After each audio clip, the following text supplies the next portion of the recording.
man, are we live? Hey, Charlemagne, are we live? We are live. Apparently not on X. Currently on X, you need a premium account to do that. Yeah, we're not paying for a premium account. No. Hold on. Let me tweet it out. We're live. We're here. Uh, There it is. J5 here, Justin here with Meals. Welcome to episode 350 of the A Show, the Kings of Pro Wrestling podcast. I am Justin here with Meals. What's up, Meals? I have. Well, first of all, it hasn't been that hot in New York City, which I love because it was painful last 2 weeks. I have three things, of course, for 350. First of all, 350, bro. Come on. I know.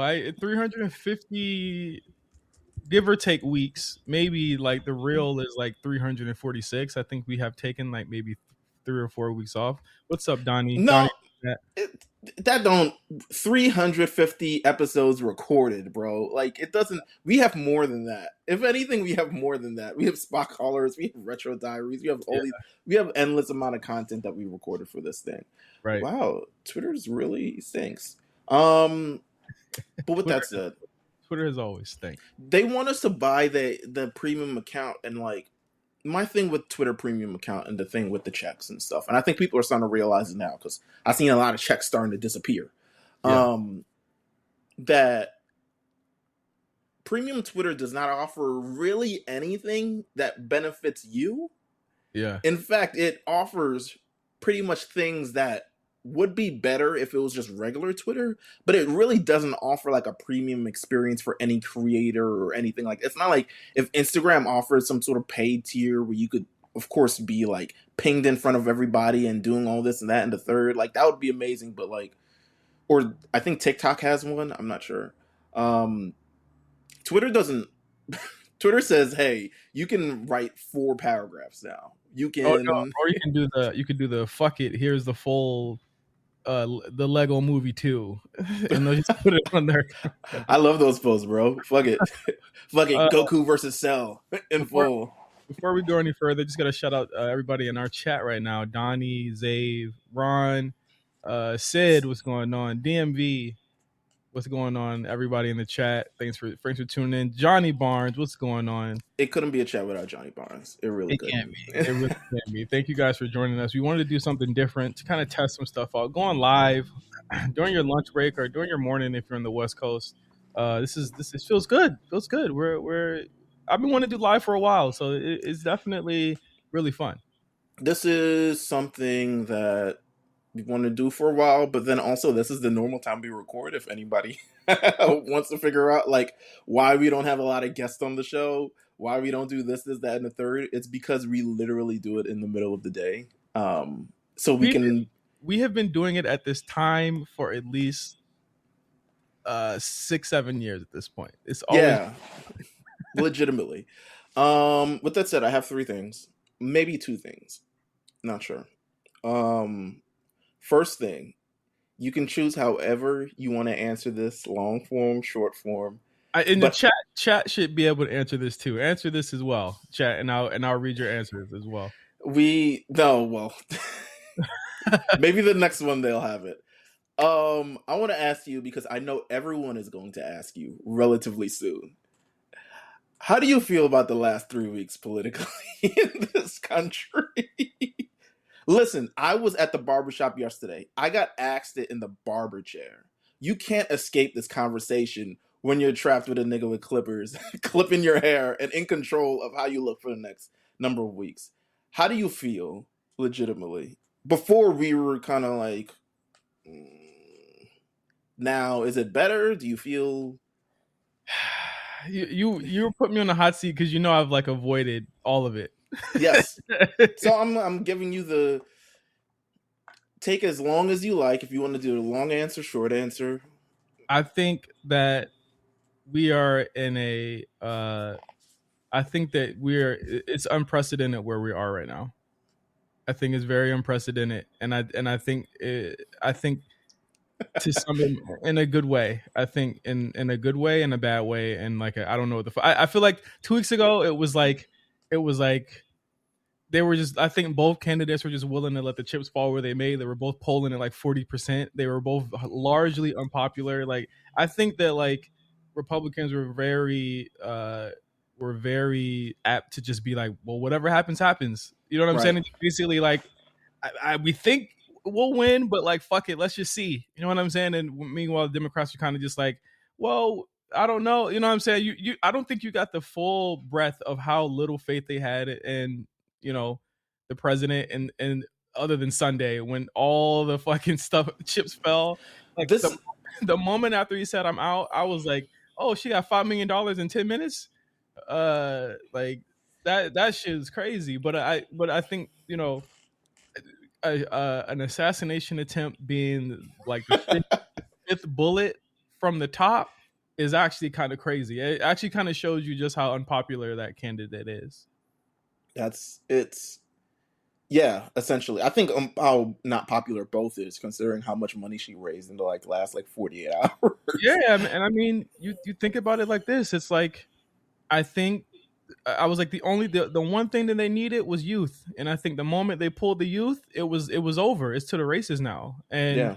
I'm not getting my hopes up, you know, particularly large, but like this, it definitely feels different. It definitely feels like remember the shift in 2020 when one of them caught COVID, and then at that moment we were like, oh, it's over. You know what I'm saying? Like it Oh, feels we're not even using names on this. That's no, hilarious. no.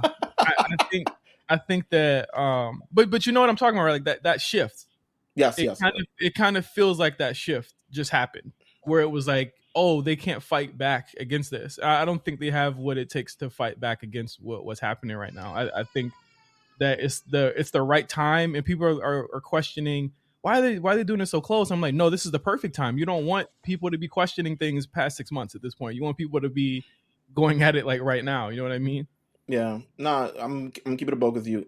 I asked this because I know you're gonna be asked this a million times between now and November. Um I was trapped in my barber's chair. I had to have a good 40-minute discussion on this about how I feel, and I didn't actually like vocalize like how I felt ever. I'm cool with where it's headed now. I didn't like where it was before. I feel better now about Is like I was isn't gonna it vote. crazy? I was gonna vote the old nigga anyway, just because. But now I feel like better about it to be Yeah. voting Democrat, like slightly. Well, there's Um, there's certain things that are going on right now. nah, I Shams reporting it was crazy. very crazy. I, Like I legit, that's how I figured it out. I'll say that she has grabbed the moment. Like that the account she has, the HQ account, without even being a blue check, over 1 million followers in a day. Every single tweet there, and again, like as someone who works in social, I see they are targeting organically. Like they're going for the Charlie XCX memes. They're going to LGBTQ community. They're hitting all the right points. I think the most important point, Meals, is that she is not speaking on what's going on over in the Middle East, and she's not speaking on it, and she's like not engaging in it. And I think that's extremely smart as well, because it's showing you that like she's moving a lot differently than what he was doing. And I think a Hmm. lot of her look and her branding was like the boomer. It was like boomer branded. She was basically in his shadow. And I think I want people to recognize or really realize that she's moving a younger and more youthful and more flexible campaign right now. And I think that Right, you look at the conversation was 2 weeks ago, that one dude's too old and now he's gone. bruh. He's I gone. was And it's like, no, now the other dude's too old.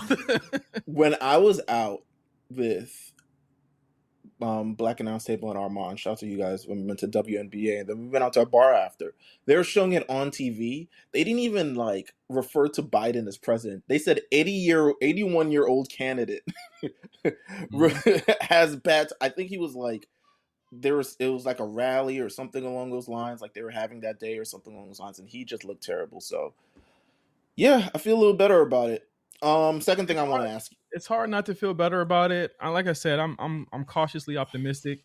I, a couple of my friends, Pat, Eric, they're like, whoa, you know what I'm saying? Like they didn't think that this party would act like a real party, and they're acting like a real party and doing real politics. I say there's two things that are gonna shape what happens. It's her speech at the DNC next month.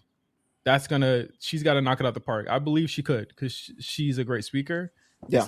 It's that, and it's waiting for those first approval numbers to come in. And if they hit over 50, then I think that I think it might be a wrap. Second thing I want to ask you: who is your favorite WWE person to follow on social media, and why? You know, it used to be Izzy Dame. You know, but we all know what happened with Izzy Dame. It hasn't been confirmed. Like, it's just this. Like, I confirmed it. I don't think there needs to be much more confirmation than that. Could Braun just not be like, yo, y'all out? I'm out too. Like, we going to Nashville this weekend? Fuck, I ain't doing nothing. Like, you know what I'm saying? Why are you going to Nashville? And I asked her the same thing. I said, why he going to Nashville? I like, for some reason. Thank you, Sid. Hashtag no Izzy. Thank you, Sid, in the chat. Hashtag no Izzy. So I can't say shout out to DMV. Armand. She posted herself drinking smoothies with a male hand. Come on, man. Male hand. Was it orange? Was it dark? Was it on TV? It wasn't on TV, bro. Was it on TV? Okay. He be getting a spray tan, bro. You know what I mean? I don't follow a lot of WWE wrestlers for just random reasons. I feel like none of them have the truly engaging content that I like. I do like, of course, Maxine Dupree. She's great at it. Even though I am a man, Sydney Smerzel. What's her last name? Smerzel. You know how to get it off, man. Got to do the real name just in case it fall through. The bag ain't gonna stop. So I fuck with Maxine Dupree. I fuck with Johnny Barnes says Punk is a good follow. I do believe that Punk is a good follow. He's got some jokes every now and then. I think just for pure Black excellence and affluence posts, Jay Cargill is definitely one. She's on the trip every goddamn week. She to cemeteries. Like, I didn't know that was her bag. Like, I didn't know that was her thing. She's like, yes, I think she loves scary movies. She loves cemeteries. She loved that entire thing. I was like, I think she likes cemeteries because she's practicing for when AEW dies when she visits that one. Okay. All right. One. Okay. All right. Okay. I'm trying to think of some good. Well, yeah, Samantha Irvin is on a generational run right now, obviously. I'm trying to figure out, because most of it's NXT, and then apparently when you get to the main roster, it's like I don't have time for fucking social media anymore. Right. Because half of them, Cora Jade is a good follow. Y'all niggas follow a lot of WWE niggas. Hold on, let me see who I follow. I follow Omos. His are random. He has random. I follow Omos because he was really nice to me at Wally Mania, and he was a really cool guy, and so I follow him. Good Lord, nah, it kind of goes a lot. Like, they don't show up on my feed randomly. It'll be TikTok, for instance. Like, that's where I'll follow people. Like, did I tell you? Nani from the Challenge followed me on TikTok. Really? You don't even post nothing. I don't post nothing. She was some skin lotion shit, and I was like, that looks like a good lotion. And she follows me back. I literally just commented. I was like, the bar can't be this low. Oh, I never told the story about my challenge thing. I never told it on. I was trying to tell Quan this entire time, but he had not watched All Stars 4. So the day before, All Stars 4 comes out. Random challenge talk. This is what we do on this. The finale comes out. I'm outside, so I turn on Instagram, and like at 11 a.m. Eastern, Laurel was posted, I won, and I commented on Laurel's post. I was like, damn, can I watch the episode? And she says, oh, I'm so sorry. You know what? I should have been more thing that people could have watched the episode, because I got like 350 likes in like 10 minutes. Like, because niggas was like, I thought it was just like one of them challenge aggregator accounts. I didn't even like look at it. It was like, oh, it's Laurel. So, she I hit her up because the likes on the comment was going crazy. And I was like, oh, yo, chill. my bad. I didn't mean to like blow it up crazy like that. She was like, no, no, no. And then she sent me this long ass voice message. Hold on. Do you want to hear the voice message? You still have it? Yeah. Instagram saves everything, bro. Okay, go ahead. All right, hold on. It was really her. Yeah. Hold on.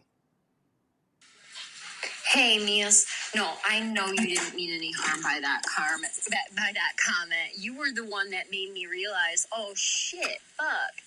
Like, yeah, there's hardworking people out there at their fucking job that want to go home and, watch it and celebrate. And then I felt bad. You were the only person that I felt bad about because you got those other snarky people out there being like, thanks for the spoiler. And it's like, well, bitch, shut the fuck up. Get the fuck out of my fucking page, off my face. Get out of my fucking sight, I love this woman.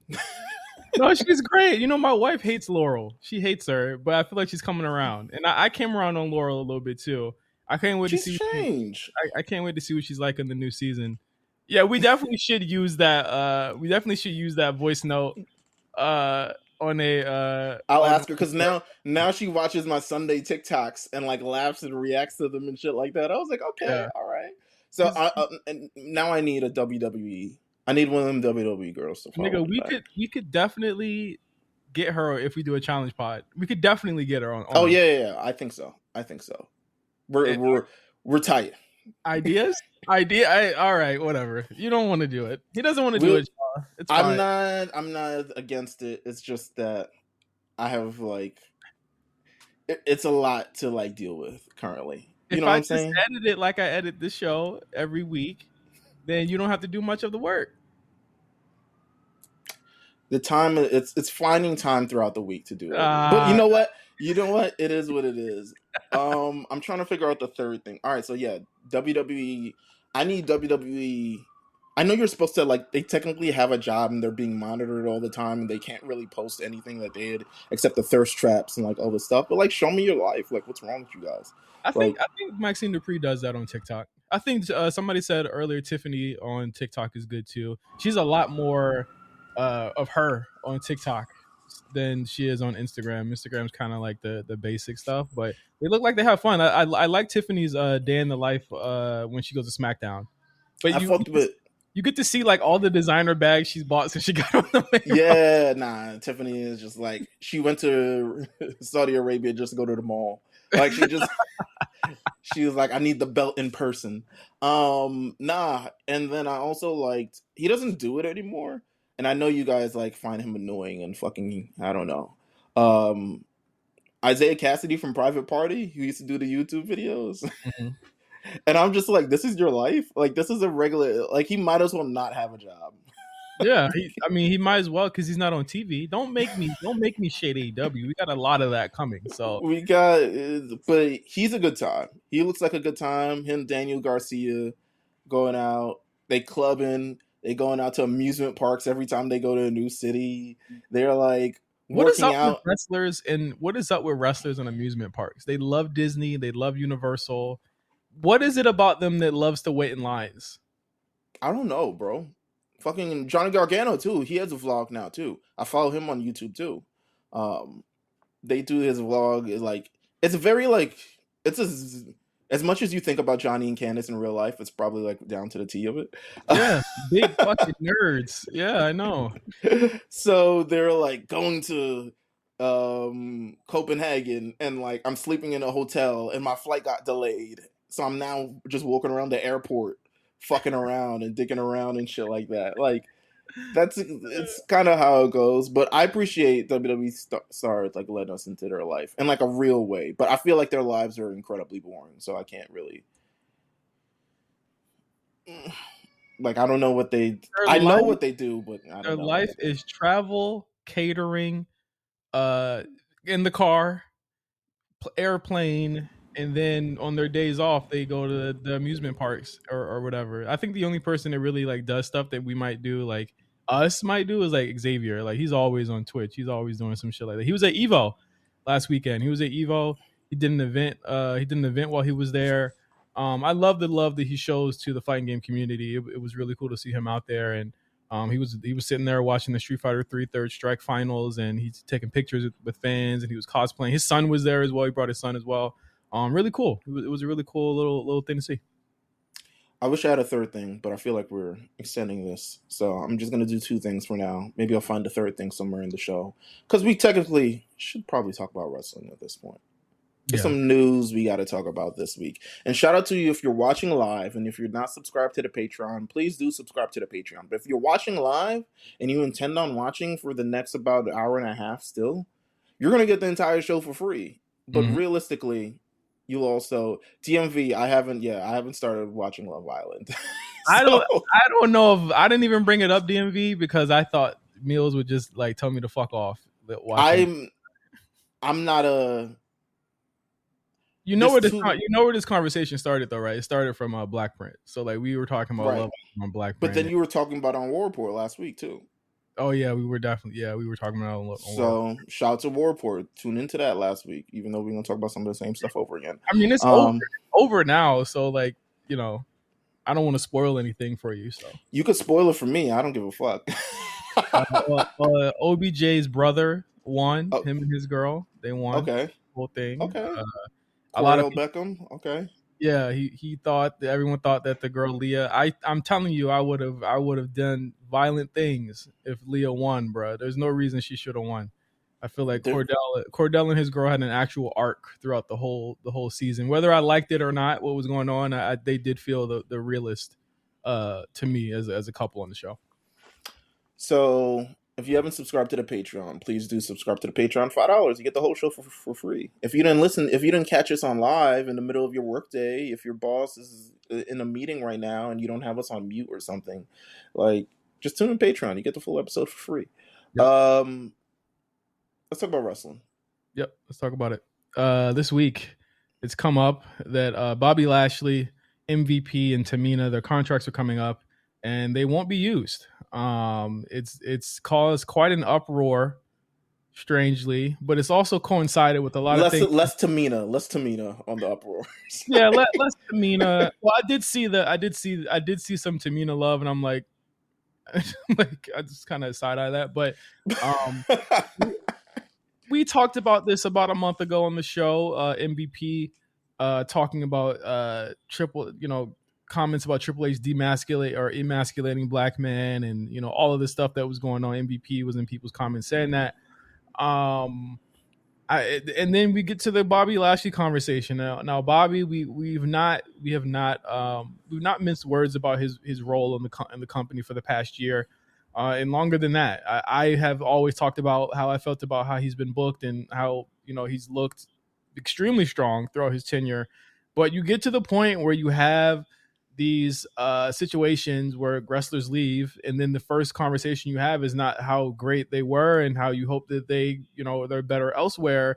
It is how much they were fucking failed by the company while they were there. And I think in Bobby Lashley's case, you've talked about it on Twitter. I've seen people talk about how many days he's had. I muted every tweet that I talked about him on Twitter just because it was getting weird to me. Oh yeah, I mean, there's always, and we don't sugarcoat this, there's always a line to say, okay, like there were things in the past 20, 25 years in WWE that were not always fully progressive. You know what I'm saying? We've never shied away from that. Mm-hmm. I think that in terms of the last 3 to 4 to 5 years, I think that a lot of people of color have benefited. I think Bobby Lashley is somebody who's definitely benefited, especially throughout the pandemic era. And I mean, like, what more could you have wanted from him? I think he came back in 2018, 2019. It was shaky at first. He had that little run with Leo Rush. He was slapping his booty cheeks, bending over. Then the pandemic Vince made him do that, by the way. Yeah, exactly. Well, that's the thing that's crazy to me is that like everyone is attributing the bad stuff to Triple H. Their failure of Bobby Lashley to Triple H. They're saying like Bobby Lashley has not lived up to where he's supposed to be because Triple H hasn't booked him that way. And I'm like, Bobby Lashley's career didn't start in 2022.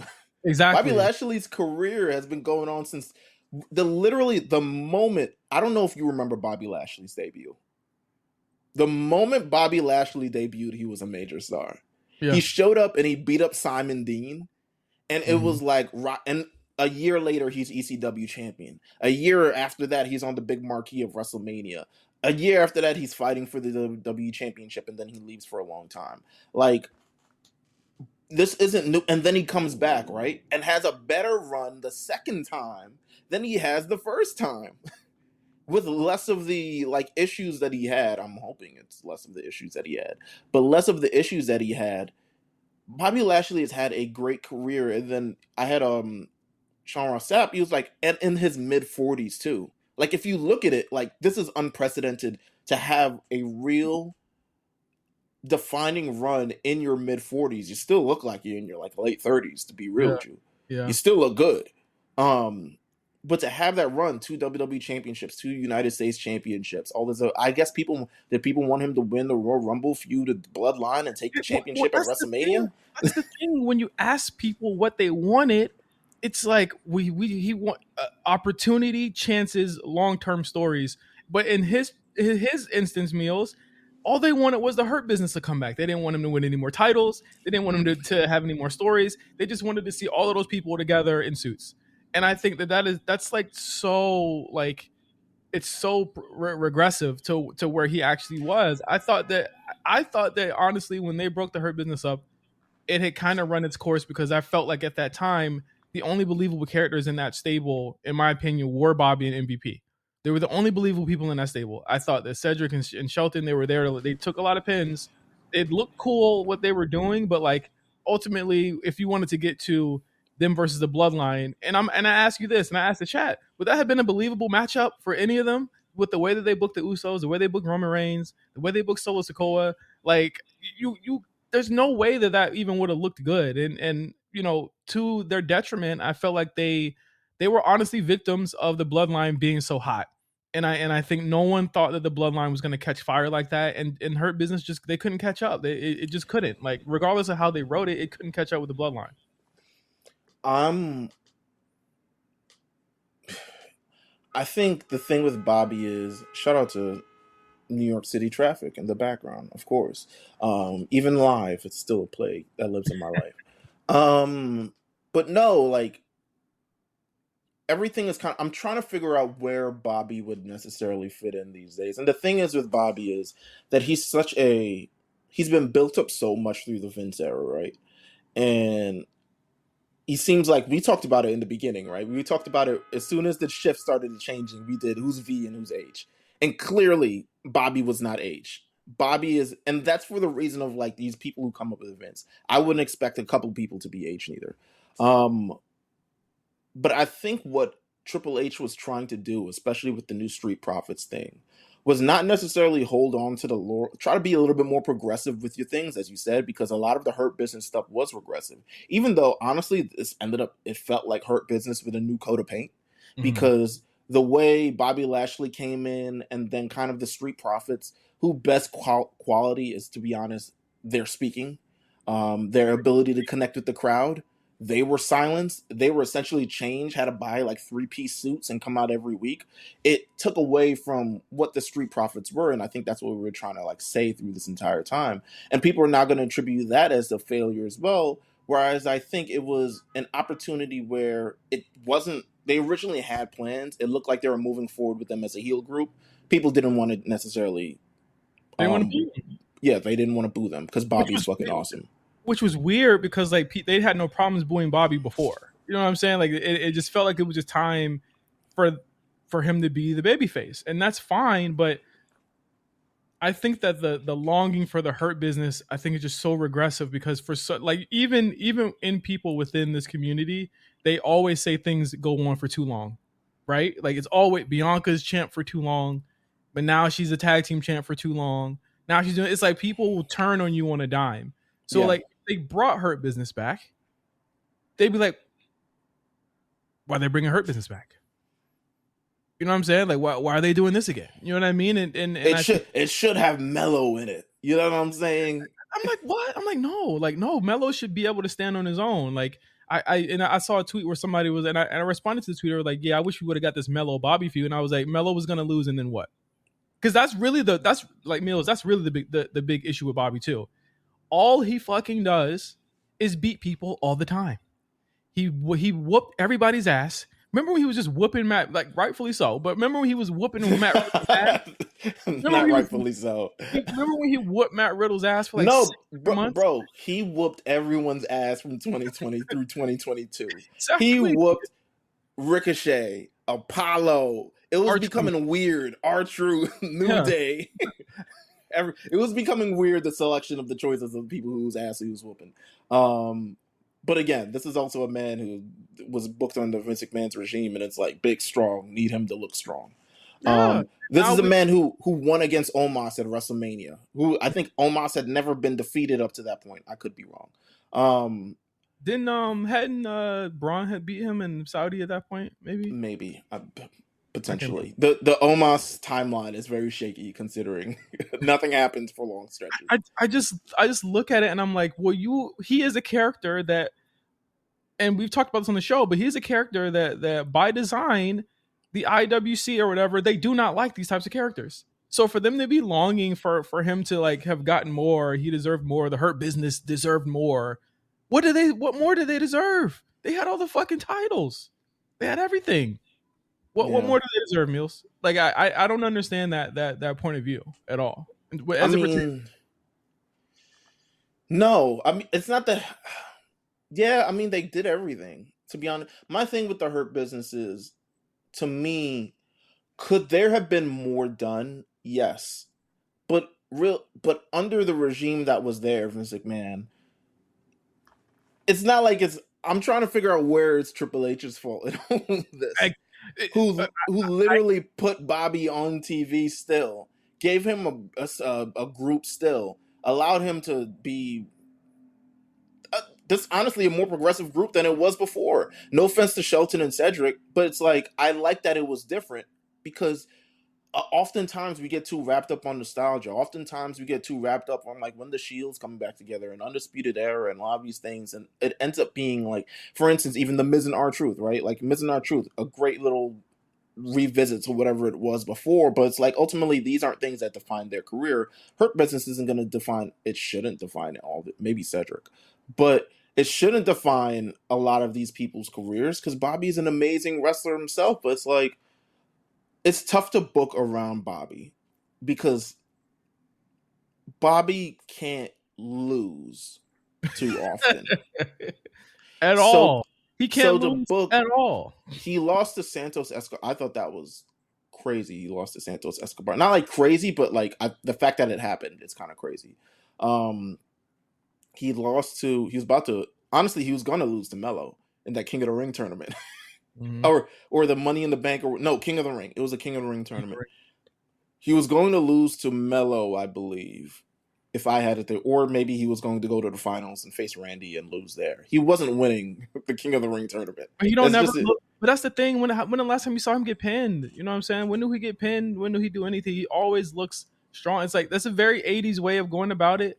Yes, that's fine. But like, if he was not ready to walk into his destiny of being somebody that basically was a person that puts people over, then he got to go. I think a lot of the people like Sheamus, all the people, they're starting to fit into those roles where they're being the shepherd for the new guys to come in. They're being the shepherd for the guys in their 20s to start having the long careers that they had. Orton is somebody that understood this a long time ago.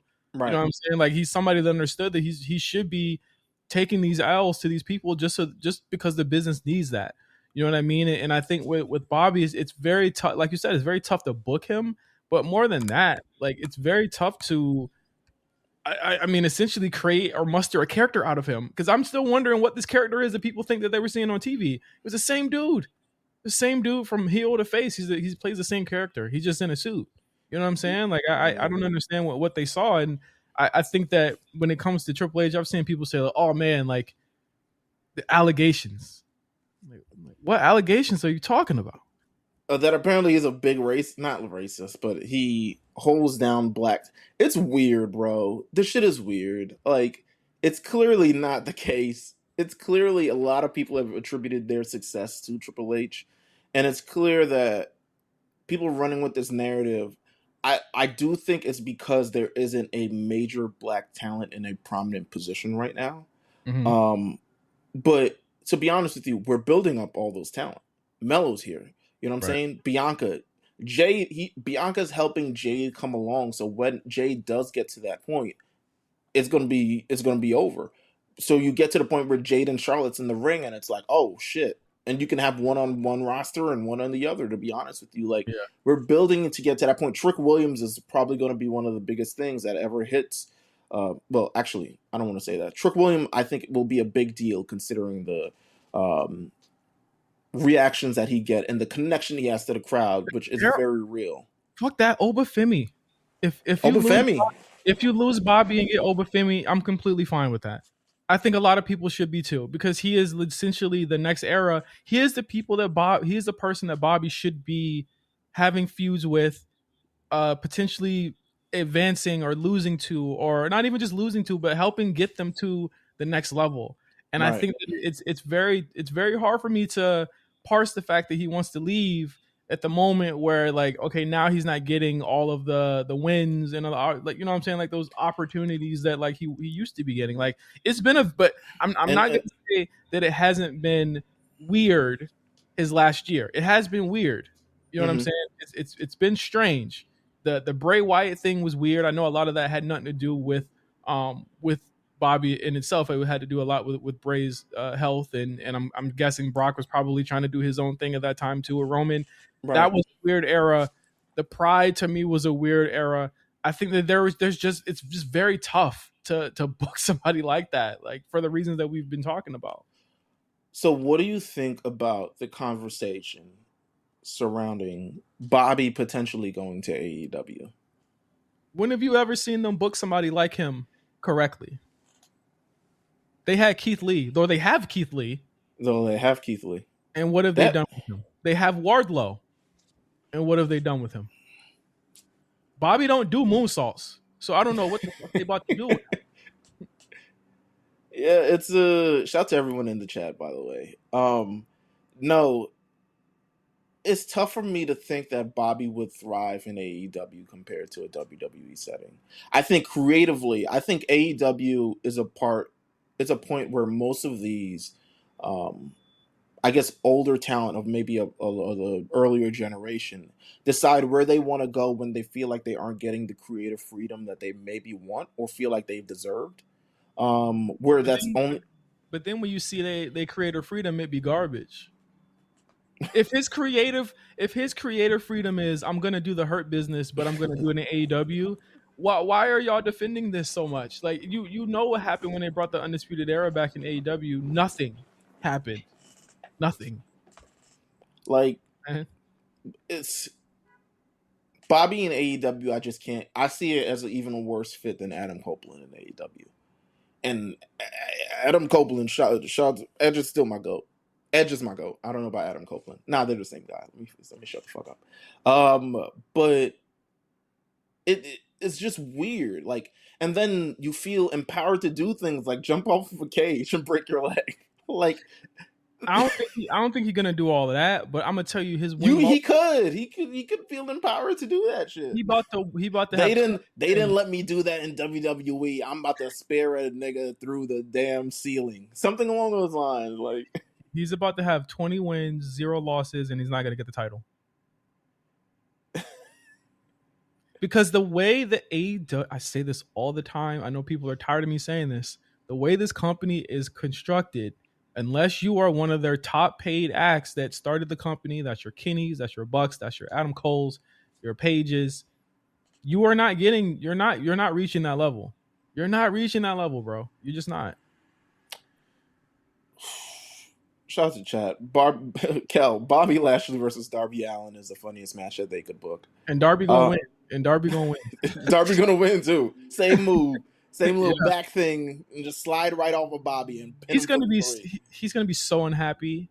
He's gonna be maybe more unhappy than he was in TNA. He's gonna be because when you let's look at the current status of a lot of former WWE stars in AEW. There's very few who's doing well.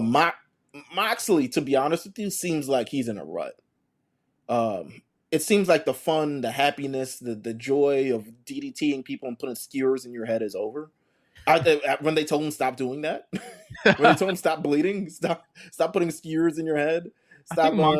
I think Moxley just don't want to be on American TV no more, and I think that they should actually honor his request.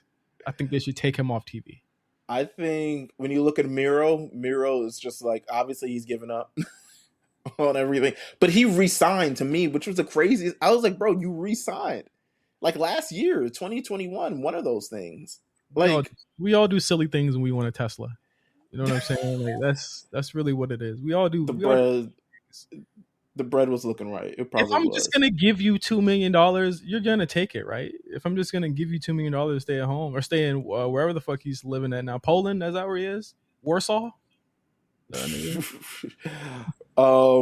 Adam Cole was just his career. I don't think his career can ever. If I was Adam Cole, and maybe this is a stretch if I'm Adam Cole, maybe he's like having the best time ever, I would ask for my release. Kenny Smith, it's over. It's over. It's just not working out in AEW, and that's not to any fault of like the AEW creative. It's just that when you go somewhere and it's just like, this isn't working. This don't feel right. This don't feel like I should be. Like, he's gonna come back, face the same people in different suits and stuff like that. Like Aleister Black. I don't even remember last time Aleister Black been on television. Weren't they feuding with the Patriarchy? Nah, the boy bang gang. Though. They were though, and then I guess they just aren't anymore. They dropped the trios. Yeah, they dropped the Patriarchy is now feuding with the Bang Bang gang. That's who Bobby's really going to be feuding with. The Bang Bang gang. It's going to be the Hurt Business versus the Bang Bang gang. And I'm sorry. But I'm sorry to Bobby and MVP and Shelton and whoever else is going to be in that group. Y'all about to get the most slurs thrown at you when you face the Bang Bang gang, because you already know that unless you're doing that little jig dance, they're not fucking with you, bro. They're not fucking with you, bro. Oh my God! Speaking of the little dance in AEW, last week on AEW television we had a classic in the making. Some rated it a 5 3/4 star match. MJF versus William Ospreay. I don't even know if his name. Maybe it's Bill. I don't know. Will Ospreay. 59 minutes, 58 seconds. The match. So you guys talked about this on the War Report. We can now say afterwards, for ratings, the ploy worked. Increased their ratings by quite a bit. Still not over 800,000, but they're moving in a better direction than they were before. They were ticking closer. They were like raising. It would be like 3,000 this week, 1,000 that next week, and people would be like, AEW ratings rise. Now it's officially like rise. You know what I'm saying? For those who may not have heard it, go definitely check out the War Report. But what were my thoughts on this match? I'll say my thoughts and then I'll ask you for your thoughts. My thoughts were that the match was obviously, I don't want to say it's too long, but I think it's here's the best analogy I could give, and I feel like you would understand this. Remember when you first started writing and you had the subject you were really, really passionate about, and you were doing a freelance thing and you wrote like 1,400 words on it. You were like, oh my God, like quote here, add a paragraph here, do this, that, and the third. And you send it to your editor. And then your editor is like, finish with the edits. And you look on Google Drive and it's mad red shit. Yeah, it's 700 words now. It's like, let's take out this paragraph. You know what I'm saying? This could be moved up here. It felt like you was watching 3 different matches. You know what I'm saying? Right. And you know, it felt like you were watching a lot of different. It felt like they went through their whole feud in one night, and that's what makes it. Because like the rematch has to come. You know what I mean? Like the rematch has to show up. So like, what could you do in a rematch that you already? Like you can't do Epic twice. You know what I'm saying? Epic happens in a moment. You know what I mean? And whether it's an experience. It's an experience that happens. You can't repeat Epic. You know what I mean? Like Okada and Kenny was like one of the few that you could. You know, they don't live up to the first match, but they kind of get there. But they didn't redo the Epic. They didn't redo the Epic twice. You know what I mean? They didn't redo it 3 times. I think that ultimately, like, MJF and Ospreay, and I said this last week. It was a lot. It was a lot to watch. I don't think I remember a lot of it. I don't think a lot of people remember a lot of what the fuck happened in that match. And I think that goes for a lot of stuff that they do. But that's neither here nor there. But I want to say that, like, ultimately when it comes right down to it, you had to do this match now because they're bleeding ratings. You know what I'm saying? And you're trying to essentially put MJF back into it. But my issue is, Meals, is that you beat Will Ospreay 2 times in a month. That will always be my issue with this. You beat your biggest star 2 times in a month. Imagine Cody shows back up, he becomes your biggest star, and you have him lose to Seth twice that May and June. That's essentially what it was. You know what I'm saying? You don't have them on the way to what they should be getting. So now you already know now he's not getting the title this year, which is I think is a huge mistake. Huge mistake. Yeah, absolutely. I don't think Swerve nor Bryan Danielson deserve that title right now. I don't think they're hotter than Will Ospreay is. So it's, again, you're giving them time to cool him off or to cool off on him because they're going to be seeing the same Will Ospreay match every fucking month. And that's really the issue, is that we're going to be seeing this again.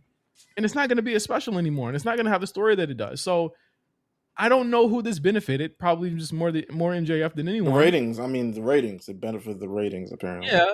But, like, now they have another hour-long match coming this week with Blood and Guts. Lord help me, because I got to watch that shit this week too. Good Lord. They have another hour-long match. Can this happen again? There's a lot less. I'm going to tell you right now, this week's match has about 4, 6 less stars than what we saw last week. The Gagas out there. It is the Elite, Matt and Nick Jackson, Kazuchika Okada. It was just if you complain about what he would be doing in WWE. When are we going to be honest about what he's doing right now? Like, it's going to come. It's going to be a time where we can rightfully debate it, because the worst has yet to come, in my opinion. I don't think he would have. I'm gonna be fucking real with you. I don't think he would have been booked like this in WWE. Nah, I feel like he would have. One, I think he would have been big star at the Japan show that's coming up this weekend. And then also, I feel like he would have been integrated a lot more. Maybe SmackDown, maybe Raw. I don't know. Maybe NXT. Who knows? But yeah, I don't think. To me, this is like an embarrassment of riches, and more on the embarrassment side. We got Jack Perry and Hangman Adam Page, and they're going to go on against Team AEW. The Elite versus Team AEW is weird because it's like, both y'all niggas AEW. What the fuck are we talking about? It's not like the Elite or NWO. Yeah, that's what I'm saying. I'm like, bro, what? Y'all both AEW. It's just weird. The story's not great. The AEW champion is in this for whatever reason. And Brian isn't featured, so Swerve Strickland, Mark Briscoe, Darby Allin, Max Caster, and Anthony Bowens. Whoop whoop. Hey, you know what I'm saying?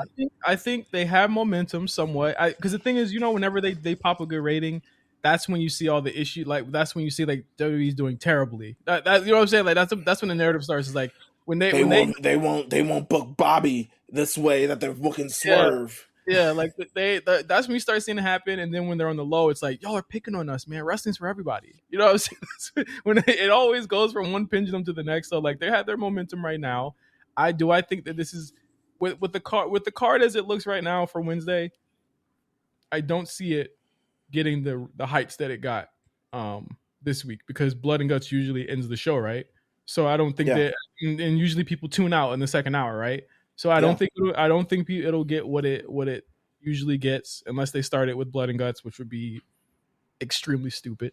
I think people would tune out of that in droves because it's a lot more violent than MJF Ospreay was, I guess, in terms of like blood and shit like that. But I don't know, man. They just, again, I feel like my brain cells disappear when we talk about these motherfuckers. But yeah, no, it is what it is. How do you feel? Like, there's been rumors about the WBD deal and rumors that they've been and there's an agreement has been come to, and it'll be announced in a couple of weeks, according to SEC Scoops, SES Scoops, SE Scoops. Like, I can't for the WBD has got some shit they going through right now with the NBA. Yeah. By trying to like see, we always wanted NBA. Then we wanted Not NBA. only We matched not the only deal. not only the NBA meals, but the rampant layoffs they had to do. They did another round of layoffs last week.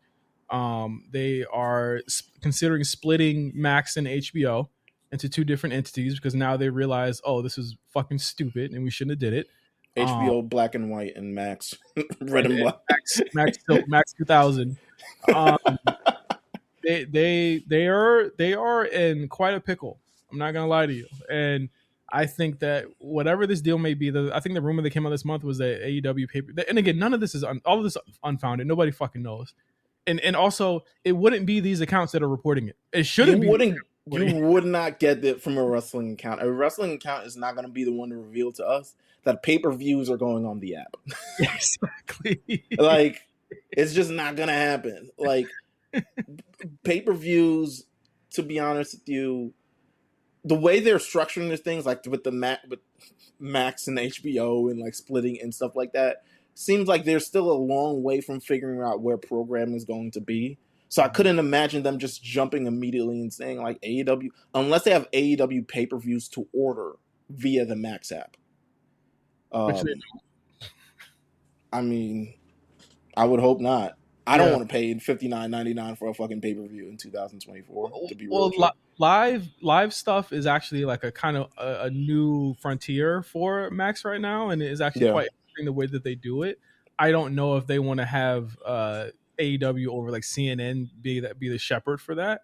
You don't want like AEW, they air Dynamite, but it's like the it's got like a special guest host who's like talking over it on one stream. I think what we should be paying attention to here, right, is that AEW took out or WB took out a line of credit to try and match Amazon's offer for the NBA, and that we could potentially be seeing a lawsuit come out of this as it pertains to WB and the NBA. And I think that to me is extremely telling and should be concerning for what's going on with Max stuff. Like it is it's not a game, this rights deal coming up, and that doesn't mean they're going to have more money for AEW. I don't think that AEW gets $2 billion if they don't get fucking NBA, because there just isn't enough capital that AEW get to, you know what I'm saying, to earn all of that money. You know what I mean? Right. I don't know what WBD, if it's still even going to be that in 2025, and I think AEW stands the risk of, yeah, your pay-per-views would be on Max, but Max is a dying platform that will probably be merged with fucking Paramount or something. Yeah, essentially. And it's essentially, you should have made a deal somewhere else instead of trying to wait for this, because I don't think it's a good idea. I feel like nothing is truly stable in this media market as of right now. We can tell you now of us broadcasting in the middle of the fucking afternoon. I would have been doing this whether I had a job or not. So like, we would have never done a live if we had a job. I would run the risk of someone being like, "Isn't that nigga supposed to be putting together some shit for me?" And you out here having shows in the middle of the afternoon. Great show, by the way. But yeah, no, I'm interested to see where this all lines up. I don't know when we'll get the actual news itself. I'm assuming they're like, hey, let's wait till All In or something along those lines. But still too late to be finalizing a deal of that magnitude. They don't know what they're doing. Let's finish up this free portion of the show. Even though if you're watching us live on stream, we'll continue to stream throughout this. We're letting you behind the scenes of how we do this, how we switch over from the regular show to Patreon. It's not that impressive. Keep talking. We're just gonna keep talking. No, it's not that. Yeah. Been rumors that Hikuleo potentially signed to WWE. How do we feel about more Bloodline getting it in right now on the shows? He better not be in the Bloodline, bro. For one, it doesn't match up to the numbers. I think to the potential numbers that we would have for I think if the idea what people think is going to be the War Games match, right? Mm-hmm. The numbers don't add up to me, right? Because it's I'm not Fatu. pulling in. We've already pulled like 3 niggas off the street to throw in War Games. I'm not doing it again. True. I don't know, man. I think Hikuleo is he's fine. I think he's a fine wrestler. I've had the chance to see him on New Japan before. I think he's okay. I think he would benefit from probably not being around them. I think he should go to NXT first. You know we were talking about this in the chat as well. Like, I really like the way the Street Champ Solo was. I love that character, and I wish that it had a lot more time to congeal into something that did not tie to Roman Reigns so heavily. Yeah. I think Hikuleo would be really cool if he was able to, like Jey Uso, come up and do something on his own. I think in terms of the look, Meals, he'd be great for NXT. He's got a look. He would immediately be one of the coolest people or coolest looking people on that roster. You could have him go up later. You know what I'm saying? I just feel like the fucking the signings of these niggas is like it's insane.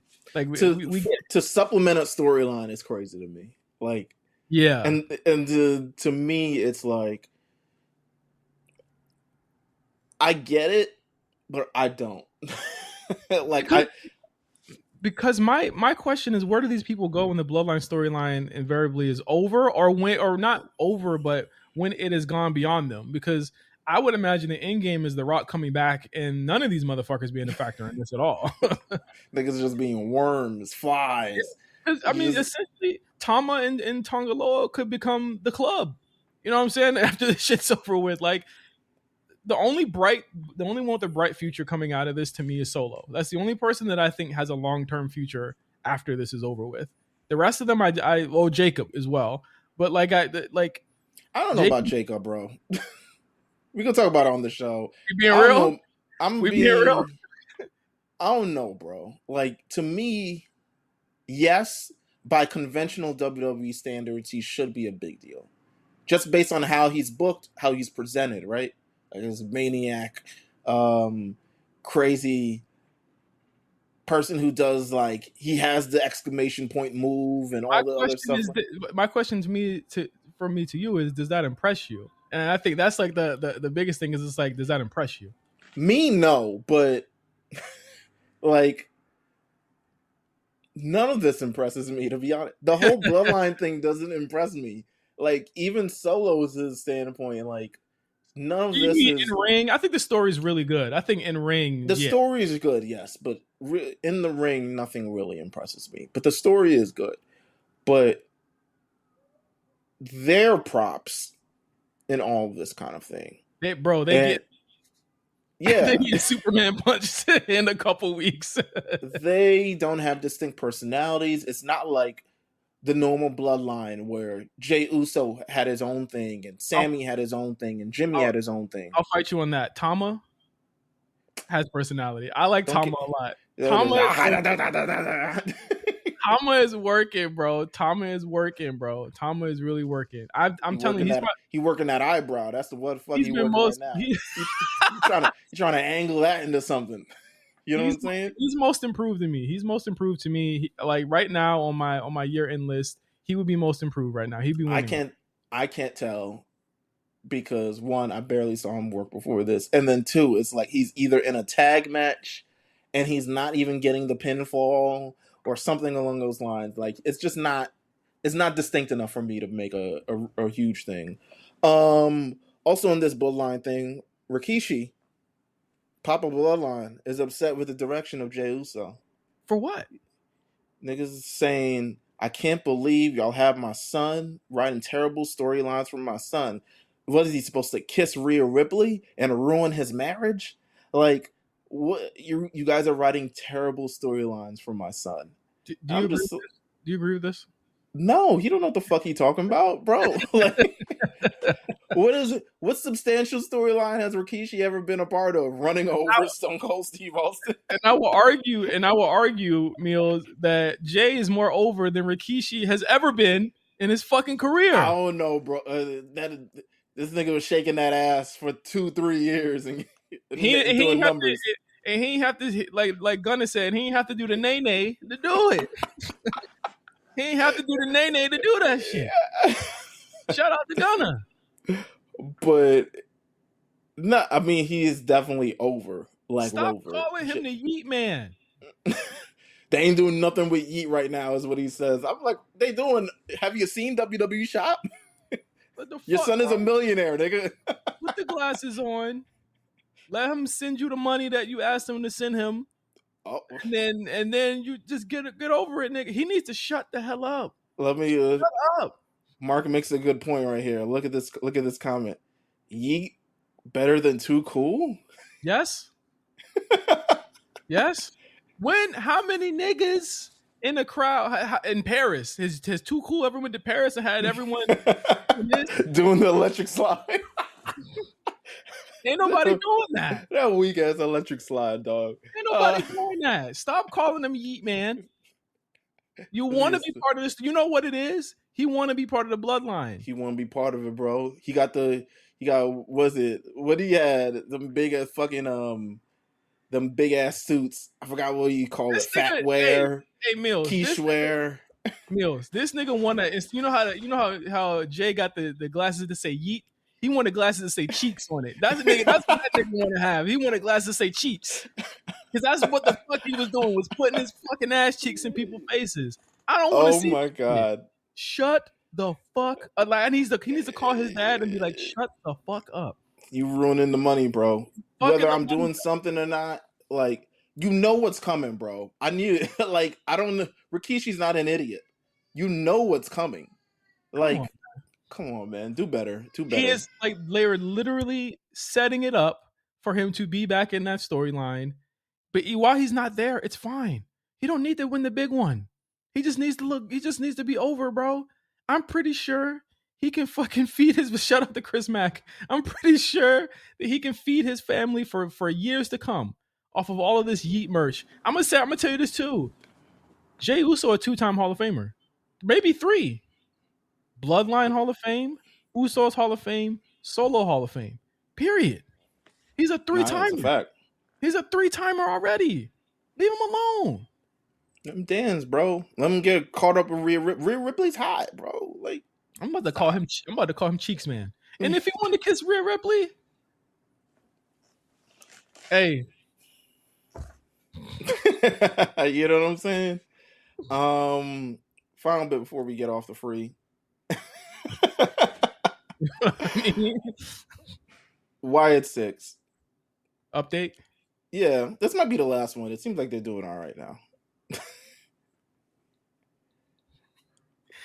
Them niggas went ham sandwich for them niggas. Hey man, they bounced that boy big old head off that ring like a damn pinball. Hey, listen. They got it. They got it. They got it good, bro. They're over as fuck. Yeah, they're over. They're over like Rover. They're over it out. The Nikki Cross story is it seems to be something that they're gonna do next. They're gonna do the Nikki Cross story next. No. Did her last night. No, that was the beginning of it. I think they're gonna do the interview. They're probably gonna do the interview part. You know, all of them are getting interviews. I'm just glad that my prediction that they would be the alter egos of these characters is seeming to be coming to fruition, because that's the best way to do this. They should be these characters when they want to like hype themselves up, but they should be able to still be the normal characters that they were. And if that's the case of what they do, I think I fuck with this a little bit more. When Gable turned around into Uncle Howdy and he hit that fucking Sister Abigail and that crowd hopped out their motherfucking seats, I said, I don't really know what more we could shit on this. I think we're wrong. I was just like, I guess they figured it out. As long as they wrestlers in the ring, right? You know what I'm saying? Yeah. As long as they're not, this isn't like, because with the Bray Wyatt thing, it was so much of like him coming out, and it's probably because of his health, probably because he wasn't fully, he was hurt a lot and all this other thing, so he would just come out and talk and ramble, but it wouldn't come to fruition for anything. They seem to be getting busy. I'm not sure if this is something that lands on SummerSlam, because SummerSlam looks good enough already. 7 matches in one night. I don't think 7 matches. 7 matches is that's what Triple H draws a line, baby. Yeah. It's. I mean, we're staring 4 hours in the face. with this show. So I have a strong feeling that SmackDown and Raw, the go home Raw and SmackDown this week will be notable just for that reason, because there's too much to fit on SummerSlam. It's too much they're willing to allow. Could they do 10 matches on SummerSlam? Probably. Would y'all complain about it being terrible? Absolutely. Yes. It would be whataboutism to the death. So let's not do that. I fucking watched Eva Marie versus Alexa Bliss on SummerSlam 2 years ago. This is the last Vince SummerSlam, by the way. Because then there's someone in my mentions. This is SummerSlam 2021. There's someone in my mentions saying that Drew McIntyre had a much more sustained run than Bobby. And I'm like, Bobby had a good run. And he was like, no, Drew McIntyre was always in the main event even after losing the title. I was like, nigga, he faced Jinder Mahal. And then he went to WrestleMania against Baron Corbin and Madcap Moss. He was in hell.